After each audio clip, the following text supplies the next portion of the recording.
Start na.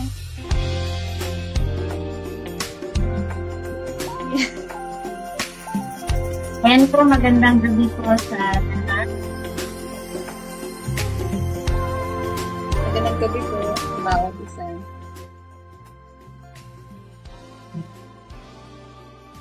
So, ayan po, may ilang minutes, may ilang minutes pa po kayo para mag-share, mag-tag po ng ating live.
Ayan po, hello po sa ating mga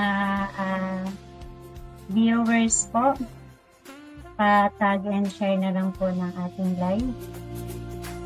Salamat po.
Pastor Carl.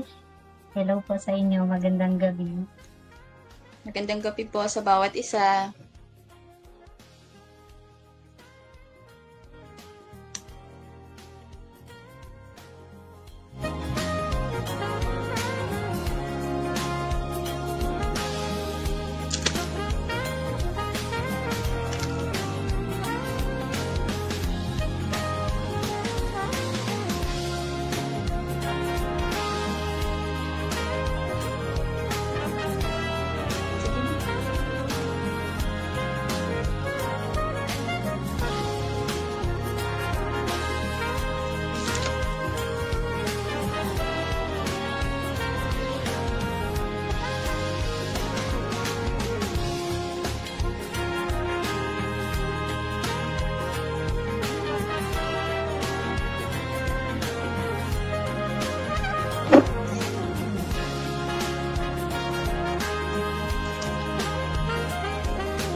Okay, so ayan po, tayo po ay magsisimula na. So, welcome po sa ating day 44 ng live streaming po natin sa Speak Life po. So, bago po tayo magsimula, tayo po ay manalangin. Ayan, so tayo po ay manalangin.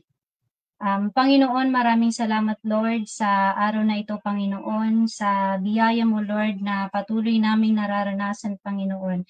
And Lord, salamat Panginoon sa pagkakataong ito Lord na maibahagi namin ang iyong salita, Panginoon. And Lord, pangunahan mo kami, Panginoon, ng inyong Espiritu, Panginoon, at patuloy Lord na magbigay sa amin ng kaalaman, Panginoon, upang ang bawat salita, Panginoon, na lumalabas sa aming bibig, Panginoon, ito, Lord, ay magbibigay buhay, magbibigay liwanag, Panginoon, sa bawat nakikinig, Panginoon.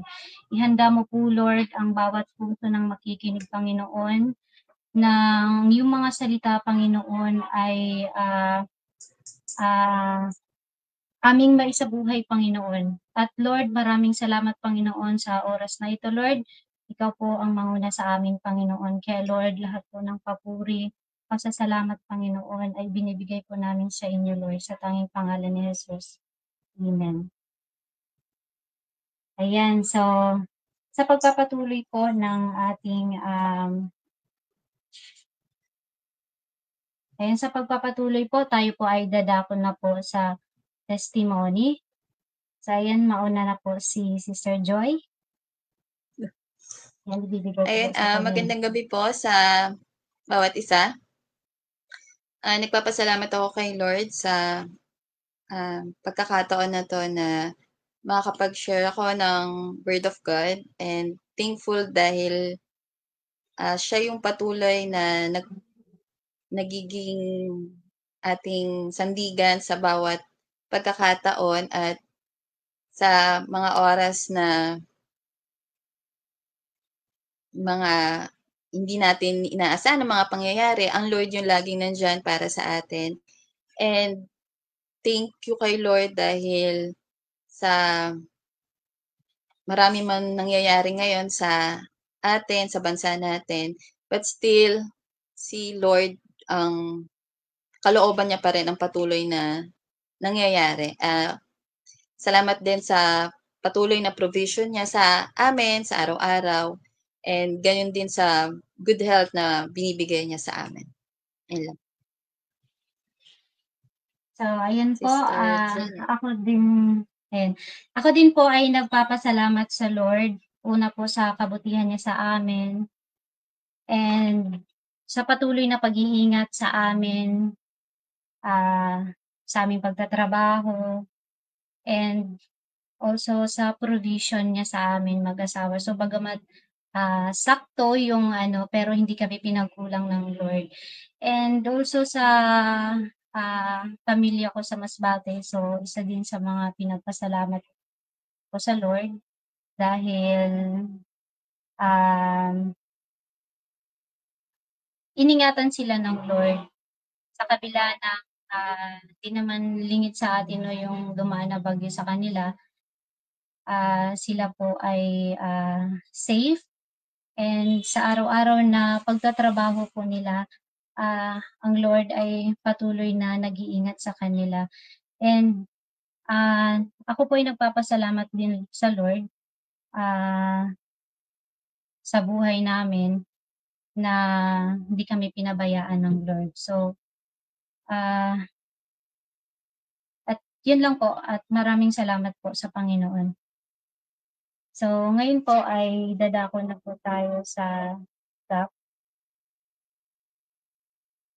So, ngayon po ay dadako na po tayo sa recap. So, last ay nung Sunday po,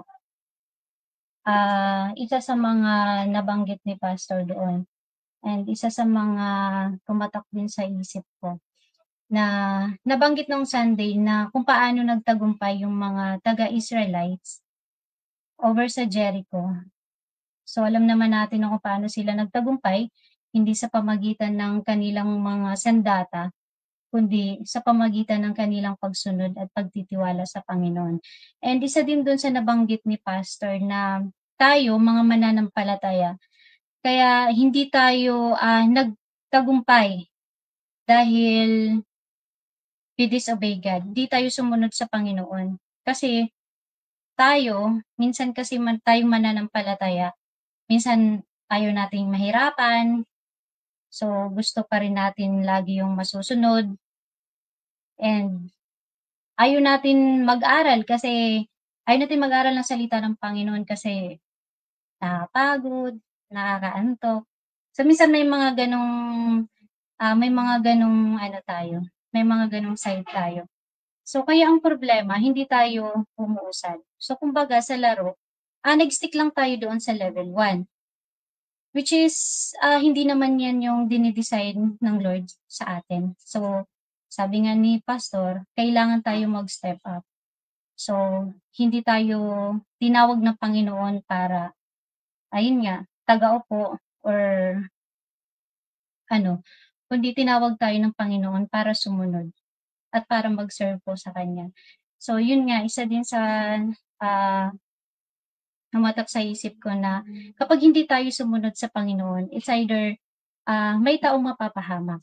Pero kung susunod tayo sa Panginoon, na ayon sa kagustuhan at kaparaanan ng Lord, maaaring may mga buhay ang maliligtas. So, isa sa mga realization ko sa sarili ko na minsan kasi sa sarili ko, nililimitahan ko yung kakayahan or yung kapangyarihan ng Lord, yung kayang gawin sa akin ng Panginoon, na akala ko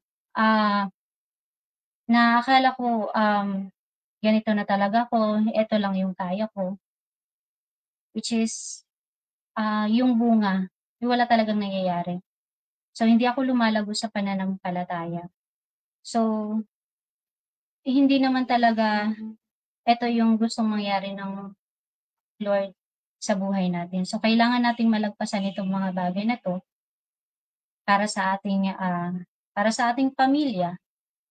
So, kailangan nating lumago sa ating pananampalataya, kailangan nating magtiwala sa Panginoon.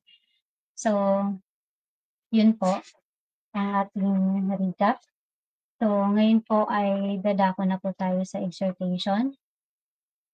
And yun pa rin po yung topic natin, possessing the cities with God's presence. So, yun pa rin po sa Joshua chapter 6 verse 1 to 20.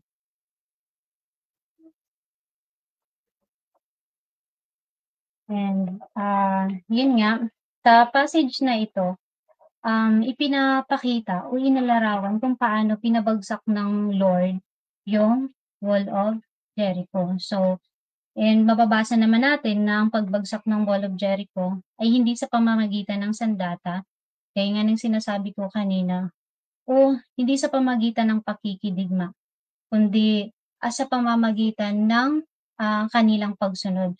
So dito pinapakita na ang tagumpay natin ay makukuha lang natin sa pamamagitan ng ating pananampalataya at pagsunod. So kung babalikan nga po natin yung historical background ng Jericho,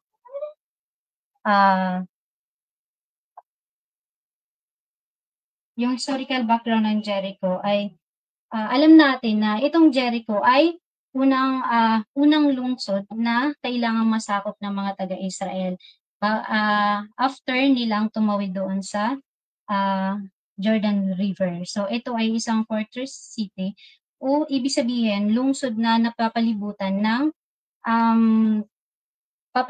ng mga matataas at mga matitibay na pader, which is yun yung nagsilbing depensa ng mga taga Jericho laban sa mga mananakop. So kung mapapansin natin, so imposible talagang mapasok ang Jericho sa mga karaniwang hukbo. So ngayon po, bago ko po sisimulan yung natin, babasahin ko muna yung topic natin. So magsisimula po ako sa Joshua chapter 6 verse 1 to 10. Okay, so ang Jericho ay lubos na nakubkob dahil sa anak ni Israel. Walang nakalalabas at walang nakakapasok. At sinabi ng Panginoon kay Josue, "Tignan mo aking ibinigay sa iyong kamay ang Jericho at ang haring ni Yaon at ang kapangyarihang lalaking matapang." Verse 3, ayon sa Verse 3, at iyong liligirin ang bayan, lahat ng lalaking pangdigma na liligid na minsan sa bayan. Ganito mo gagawin sa 6 na araw. Verse 4, at 7 saserdote sa unahan ng kaban ay magdadala ng 7 pakakak na may mga sungay ng tupa. At sa 7 araw ay liligiring makapito ang bayan at ang saserdote ay hihipan ang mga pakakak. Verse 5, at mangyari na pagkahinipan nila ang matagal ang sungay ng tupa at pagka inyong narinig ang tunog ng pakakak ay hihiyaw ng malakas ang buong bayan at ang kuta ng bayan ay guguho at ang bayan ay sasampa, ang bawat isa'y tapatan sa harapan niya. 6, at tinawag ni Josue na anak ni Nun ang saserdote at sinabi sa kanila, buhatin ninyo ang kaba ng tipan at magdala ang 7 saserdote ng 7 pakakak na ang mga sungay ng tupa sa unahan ng kaban ng Panginoon. At kanyang sinabi sa bayan, magpauna kayo at ligirin ninyo ang bayan at papag-unahin ninyo ang mga lalaking may sandata sa unahan ng kaban ng Panginoon. At nangyari na nakapagsalita si Josue sa bayan ay nagpauna sa Panginoon ang 7 saserdote na may tangang 7 pakakak na mga sungay ng tupa at humihip ng pakakak at ang kaba ng tipan ng Panginoon ay sumunod sa kanila. At ang mga lalaking may sandata ay nagpauna sa mga saserdote na humihip ng pakakak at ang bantay likod ay sumunod sa kaban, na ang saserdote ay humihip ng pakakak habang sila yumayaon. So, sa verse 10, ito'y inuutos ni Josue na sinasabi, huwag kayong ihiyaw, ni huwag ninyong iparinig ang inyong tinig, ni huwag magbubuka ang inyong mga bibig ng anumang salita, hanggang sa araw na aking sasabihin, ako'y humihiyaw, kung magkagayoy hihiyaw kayo. So, ayan po. So, alam naman natin, no, itong bansang Jericho, kung gaano sila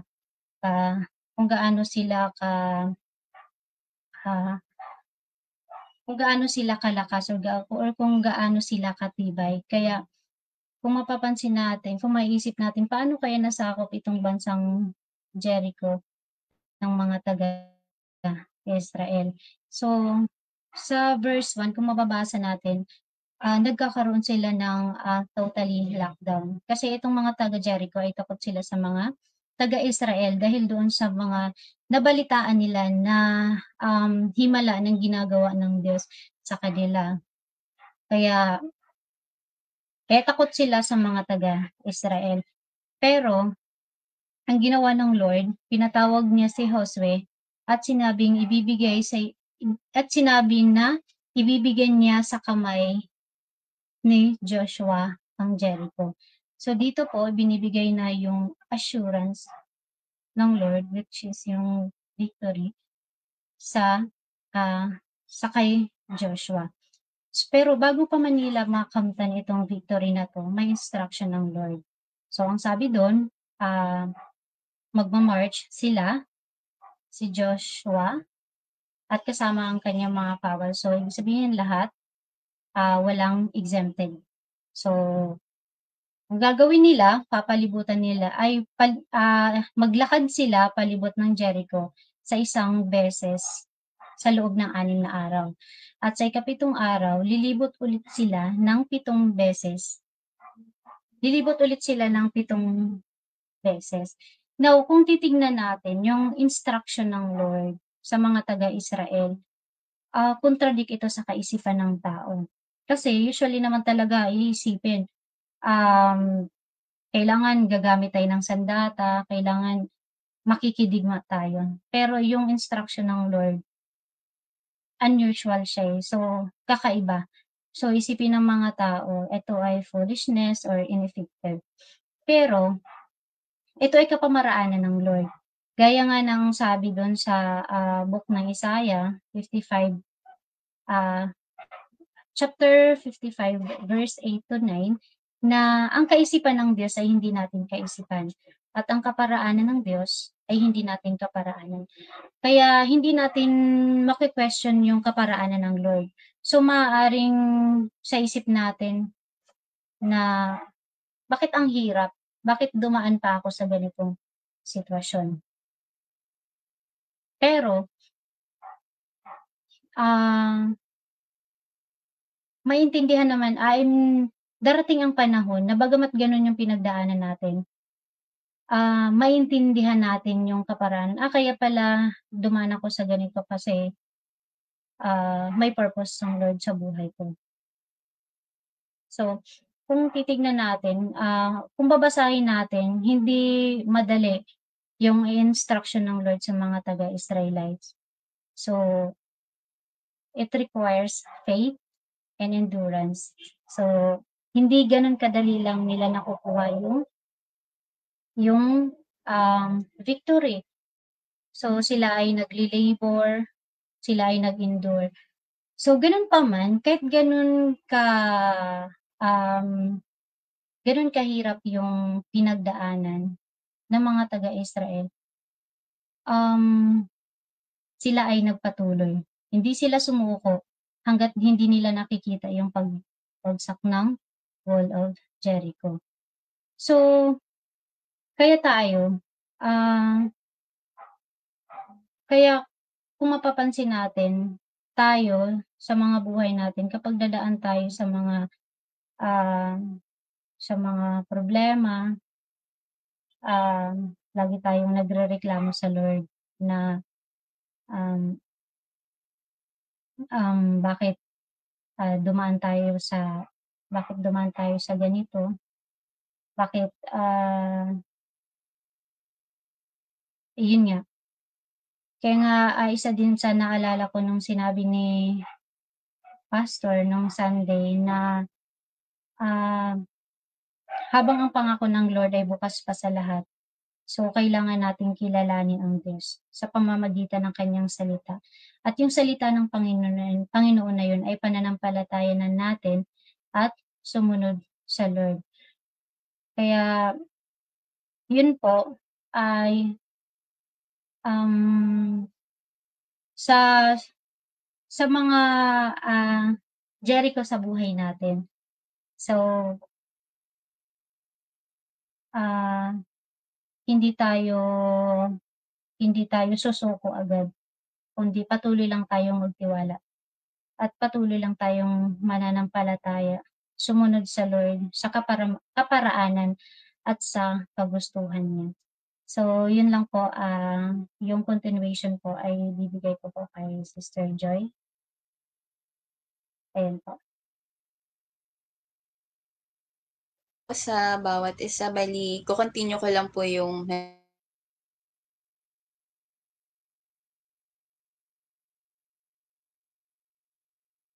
first, verse ng Joshua chapter 6, 1 to 10 po, no?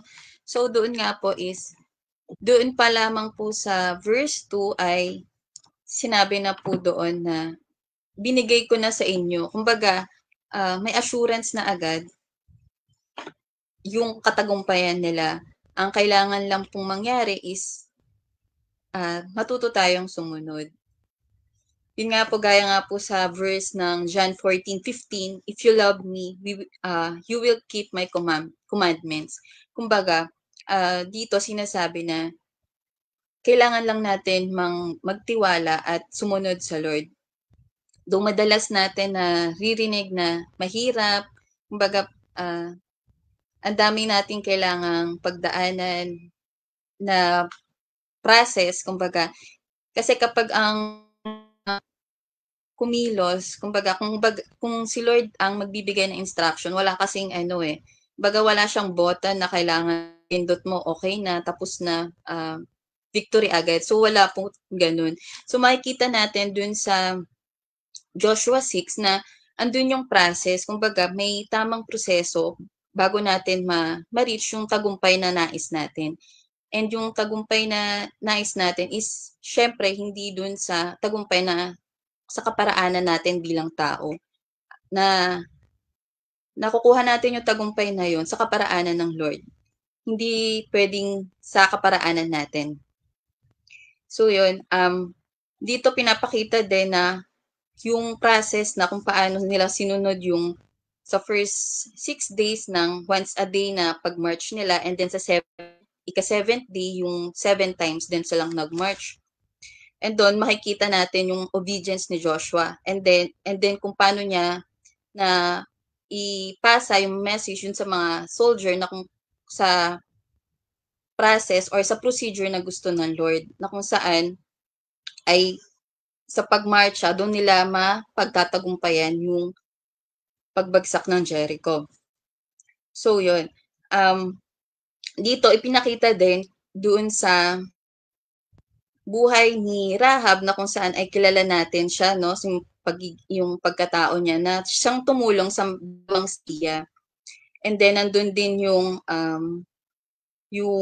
salvation na nakamtan ni Rahab dito, na kung saan ay nagkaroon siya ng pagtanggap. Kumbaga, sa kabila nung sitwasyon or yung pagkatao, pagkakakilanlan sa kanya ng mga tao, nakita sa buhay niya na kahit ganon, ay pag ang Lord ang kumilos ay mapagtatagumpayan kahit ano pa mang sitwasyon.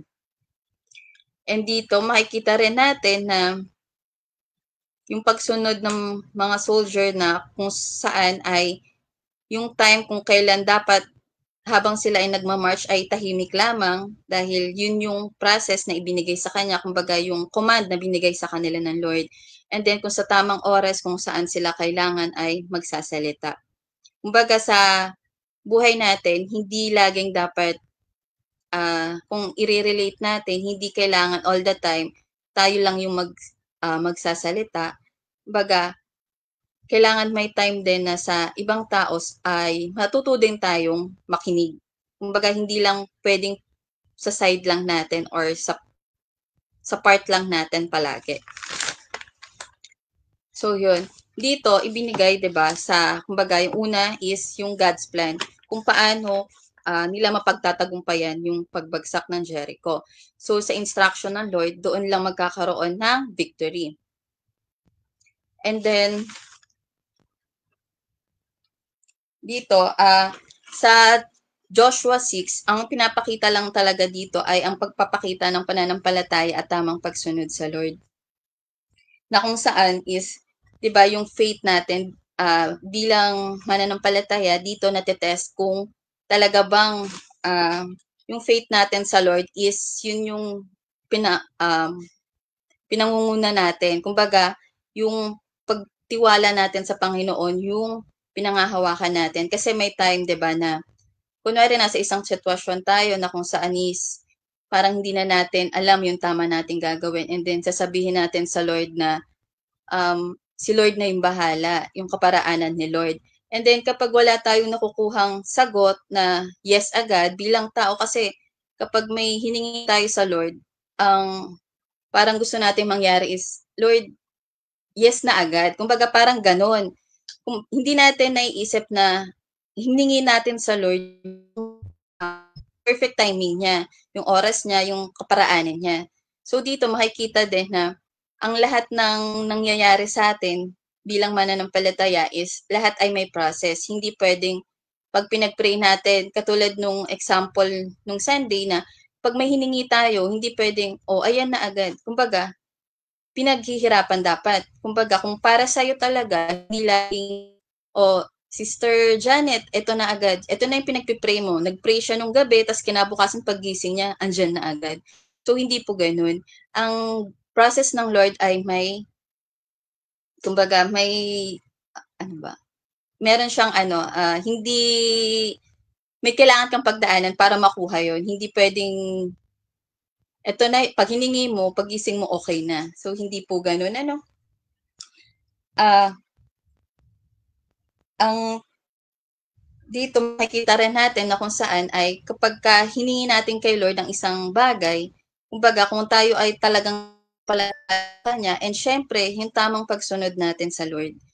Kumbaga, hindi naman puwede na may hiniling tayo kay Lord tapos hindi natin nakuha agad, tapos agad tayo sa, "O sige, yung kaparaanan ko na lang para mabilis." So, hindi po gano'n ano. Kung talagang, may gusto tayo na hingin or talagang nananampalataya tayo sa Lord sa way niya, is dapat matuto tayong sumunod sa kaparaanan ng Lord.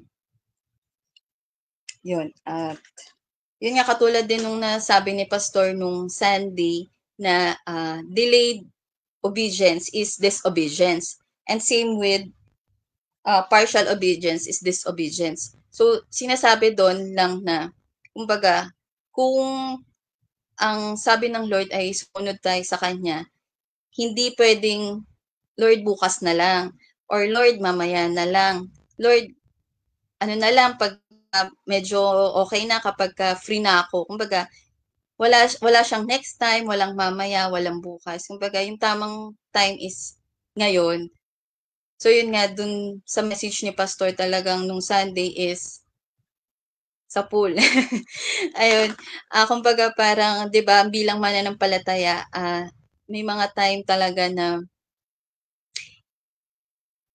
kumbaga eto na yung time, kumbaga habang open pa yung awat habag ng Lord, eto yung time, 'wag na nating antayin na dumating siya bago pa tayo ah, magpatuloy or makakilala sa kanya, kasi kumbaga yung time na yun is tapos na, nakarating na siya, so wala na. Kumbaga yung grace niya is ano na, over na. So, dito is kailangan, ngayon pa lang is habang andiyan pa, nakikita naman na natin yung mga nangyayari sa'tin lately, 'di ba? Puro na po yung earthquake kung saan-saang lugar. But still, eto andito tayo ngayon, hindi naman sa nagpapasalamat tayo dahil hindi tayo yung na nagkaroon ng earthquake na lugar. Thankful pa rin tayo kasi ang Lord pa din ang yung nagga-guide sa atin and yung safety ng bawat isa sa atin. And then dito ayun, palagi lang natin tatandaan na kailangan sa pagsunod sa Lord ay talagang kumbaga totally surrender natin yung lahat para tayo ay makasunod, tama po. Kasi kapag marami tayong mga pag-aalinlangan or hindi natin totally maibigay sa Lord yung lahat ng alam natin na nagiging hindrance sa pagsunod natin, is hindi talaga natin magagawa yung tamang pagsunod sa kaparaanan ng Lord. And then dito is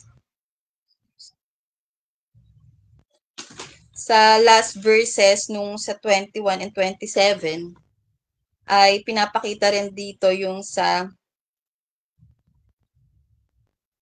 kung sino yung mag-build ulit ng Jericho is magkakaroon po ng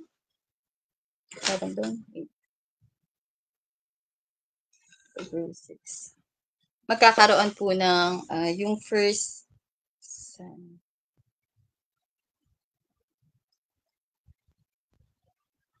so yan dun sa last part ng chapter 6 is pinapakita din dito yung sa wait lang, na ang tamang pagsunod sa Lord ay kumbaga hindi na natin kailangan mag-build ng mga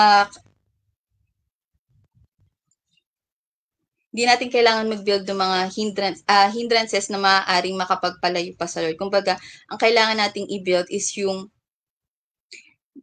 makakalapit tayo sa Lord and yung mga bagay na alam natin na kalugod-lugod sa harapan niya. So, yun. Ang may iwan ko po sa inyo sa gabing ito is yun, yung total surrender natin syempre sa Lord ng lahat ng mga nakakapagpa-hindrance sa atin para makasunod. And syempre yung pagkakaroon natin ng tiwala sa Lord, yung faith natin na siya, na alam natin na siya yung sa kanya tayo palaging manghawakan and matutong sumunod sa mga instruction na nanggagaling sa Lord. And yung gawin natin na kaparaanan is yung sa way ng Lord at hindi dun sa ating kaparaanan. Yun lang po, and nawa po ay sa aming sandaling pagsasalita ay may nakuha po kayong aral, and yun. Proceed na po tayo sa ating closing prayer. Ayan, hinihiling ko po ang lahat na yumuko at tayo po ay manalangin. Lord, salamat po sa ito at Panginoon sa pagkakataon na ibinigay mo sa bawat isa upang makapakinig ng iyong salita.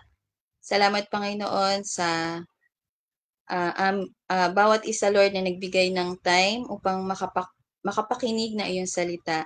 Nawa po, Panginoon, ang mga salita na lumabas sa aming mga bibig ay nagkaroon ng kabuluhan sa bawat nakapakinig, Panginoon. Tulungan mo kami, Panginoon, na matutong sumunod ng ayon sa iyong kalooban. Tulungan mo kami, Panginoon, na sa inyo palagi magtiwala at, Panginoon, ay tulungan mo kami din na hindi namin naisin, Panginoon, ang gusto lang namin, bagkus, Panginoon, ang kalooban mo ang ang naisin ng puso ng bawat isa, Panginoon. Tulungan mo kami, Panginoon, na ang bawat araw ng aming buhay, Lord, ay sa inyo namin ilagak, O God, and tulungan mo kami, Lord, na hanggang sa inyong pagdating, O God, ay kami po ay patuloy, Panginoon, sa inyong ubasan, Panginoon. Muli, Lord, salamat po sa gabing ito at binabalik po namin ang lahat ng papurit, pasasalamat tanging sa inyong pangalan, Lord. Amen.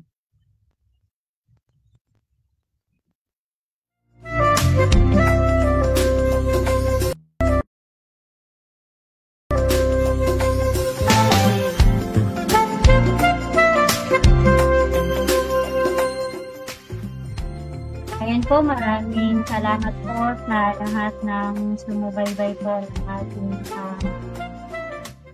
Speak Life. Ayan. So, ngayon po, dadako na po tayo sa shoutout po. Ayan, so, shoutout po kay Sister Donalyn, kay John Daniel. Ayan po, magandang gabi po sa inyo. Brother Raz, and kay Pastor Alan po, Flores. Magandang gabi po, Pastor. And kay Brother Jerry. Sister Emmy, Sister Silgen, magandang gabi po. And kay Sister Sheena, kay Brother Domson, and kay Pastor Carl, magandang gabi po sa inyo. And Sister Jenny Rose, magandang gabi po. And kay Brother Christ, Lisa May, and Sister Arlene Lego. Ayan, magandang gabi po sa inyo. Salamat po sa panonood po. Ayan, kay Brother Enzo, kay Sister Hazel, Brother RJ, magandang gabi. And kay Brother David, Brother JC, and kay Sister Rian po, Sister Reddy, and kay Sis Justin po. Magandang gabi po sa inyo. And kay Sandro po, ayan. Salamat po sa panonood. And kay Althea Malacat po, ayan. Magandang gabi po. And also kay Brother Daniel Escalante, ayan. Magandang gabi po sa inyo. And kay Brother Roger po, ayan. Magandang gabi po.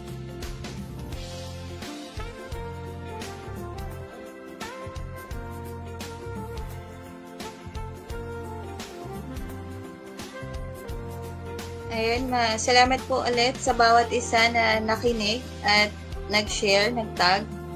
Muli po tayong sumubaybay sa day 45 bukas. Muli po, salamat sa bawat isa. Ayan po, salamat po sa lahat. Ayan, kay Pastor Day, so maraming salamat po sa pag-assist mo sa amin.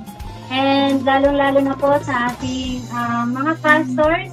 Ayan, Pastor Alvin Ching, magandang gabi po sa inyo, Pastor. Pastor Vicente, Pastor Berting po, and sa binit po natin sa Japan. Ayan, magandang gabi po sa inyo. So, Pastor Al, and ayan po. So, maraming salamat po sa inyo lahat, sa lahat po ng sumubaybay po sa oras na ito. Then, maraming salamat. Magandang gabi po sa lahat. Magandang gabi.